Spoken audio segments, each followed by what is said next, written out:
Kabilin-bili na ng lola, wag nang uminom ng serbesa.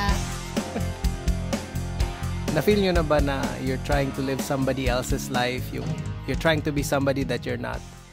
Well, that was me when it comes to my relationship with alcohol.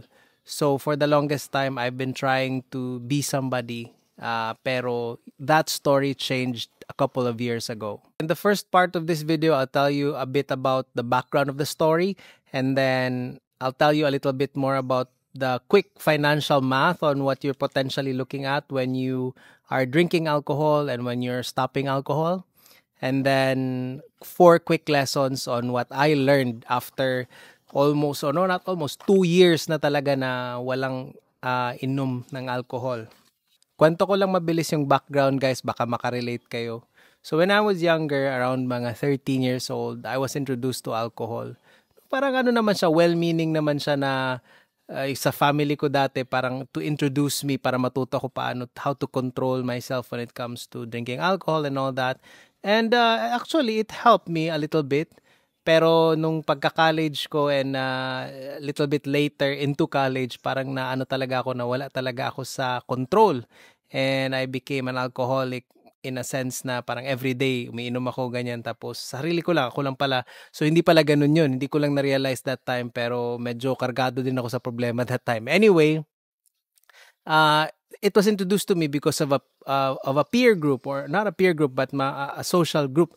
Tapos nung mga 22, 21 years old ako, na ano naman sa akin na kasi I became part of a church community, tapos parang syempre discouraged yung alcohol and strictly discouraged yung alcohol. So I decided to stop it. So from 21 to 26 years old, I was alcohol free, and then from 26 to 20 or 30, 31, gano'n naman. Nabalik na naman ako sa alcohol dahil sa work, no? Influence ng mga boss and ano na, magtawag na gusto mo uminom ganito. So sabay din ako, inom din ako. Balik na naman, tapos nagpasaway si mama, gano'n. So ang daming mga reasons bakit ko ginawa siya. Pero nung 31 ako, I decided na, 31 was it? Yeah, early 30s pala, not 31 but 33 years old.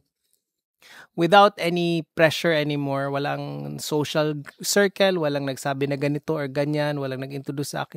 Ako na lang, pero nag-iba na din yung season sa life ko. I became married and became a father. So that time, parang na-feel ko na talaga na it's not for me anymore to drink alcohol.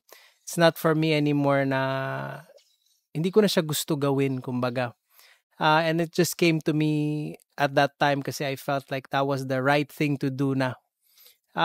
So yun yung parang background. Pero the reason why kinuwento ko yun sa inyo, guys, before I get into the finances or the financial side of alcohol, para makita nyo na dati, puro peer pressure ang nagda-drive either by starting or by stopping alcohol.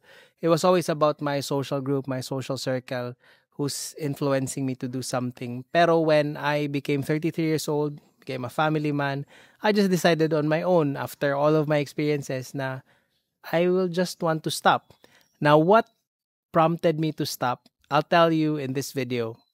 So here's the quick numbers for me. If there's 52 weeks in a year, then sabihin natin in 1 week, mag-unwind ako at one day or like a weekend.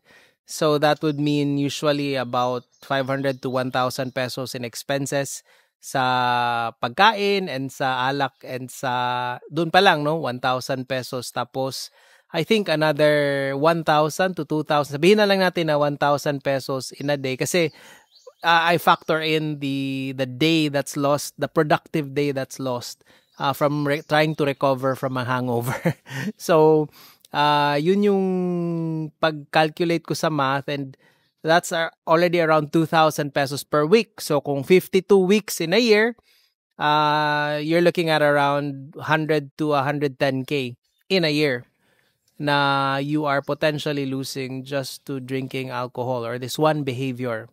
So to me, I think I have other places na gusto ko paggastuhan ng 100K in a year at this point. I don't want to necessarily use alcohol anymore for that purpose. So ito, yung quick na 4 lessons na gusto ko i-share dito sa video na ito. Number 1 is finding my own voice. Yeah, it's alcohol, that's the topic. Pero actually, ang nangyari is, wala na nagsasabi sa akin na this or that. Ako na lang ang decide na titigilan ko na siya. So, yun na yun. Boses ko na yun siya. Nahanap ko yun kasi what I did was, partially thanks to the pandemic din na medyo na-isolate and I had some time to think about what I really want in life.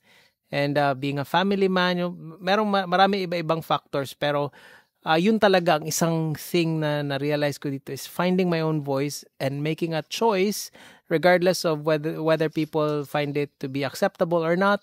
I care, but I don't care. Does that make sense? Like, I don't care anymore kung anong sabihin mo na maganda o masama. Basta choice ko yun, and then I respect you. And if you respect me too about that, then great, right?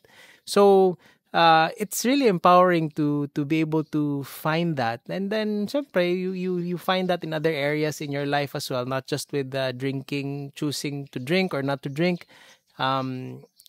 It's very applicable in other areas of life as well when you start to find your own courage and your own voice. Next is the power of impersonal knowledge. So na-discover ko kasi sa I was just editing a podcast really. Tapos I listened to this speaker. Her name was Annie Grace. Tapos sabi niya, same lang din yung experience niya. She started to question why she was drinking alcohol, and so she started to research on Google Scholar, all these articles and findings. And one thing stuck out to me. It was that alcohol does not relieve stress. It actually increases the stress hormone in your blood, cortisol. So, ang primary reason ko kasi bakit ako umiinom on the weekends dati was to relieve stress or to kind of de-stress. Pero when I found out that it was actually adding to my stress and not really giving me the sleep that I wanted or needed, then I realized, okay, parang lugi na ako dito kasi hindi ko nakukuha yung binayaran ko for, tapos why am I doing this to myself, basically? I started to question that. Pero hindi yun siya nakadirect sa akin na walang nagsabi sa akin na, Mon, tigilan mo na yung pag-iinom or dito, inom ka, ganyan. Walang nag-influence sa akin. It was just impartial knowledge that I discovered. And based on that knowledge, I decided to act on it. So it's powerful. Next is the power of clarity.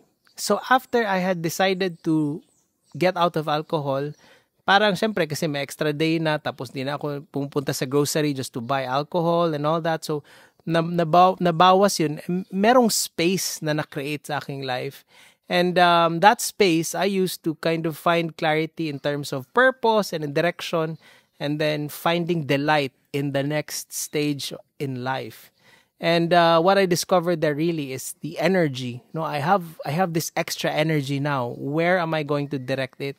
And connected ito siya sa finances, guys, kasi when you have extra energy, that means you can direct that energy towards other endeavors, whether it be building up your health, your wealth, or your relationships, or your business, or any areas that may choice ka na, basically. And it's the reason why I can speak to you now in this video, kasi yun yung naisip ko na gawin na lang. Tigilan ko na, hindi na ako stop na ako mag-drink. So, yun. I decided to start a YouTube channel. That's why we're having this conversation today. And then, meron talaga siya mga unexpected benefits. It's unique for each one, so it's up to you. When you make space in your life, meron talaga yung, since may space na, maisip mo, anong ilalagay ko dito sa space na to? And that's up to you, kasi unique naman yung purpose mo and yung area of influence mo, no? So, it will reveal itself to you once you get there. So there will be unexpected benefits aside from the financial and monetary.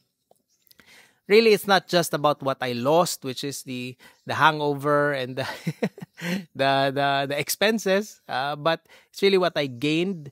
Surprisingly, no, it's my voice. I discovered my own voice and my energy. Where to direct my energy, finding purpose in that, and delighting in that. That's what I uncovered from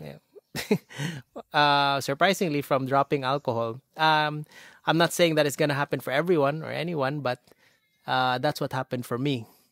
So yeah, it's about aligning with who I am in this season in life.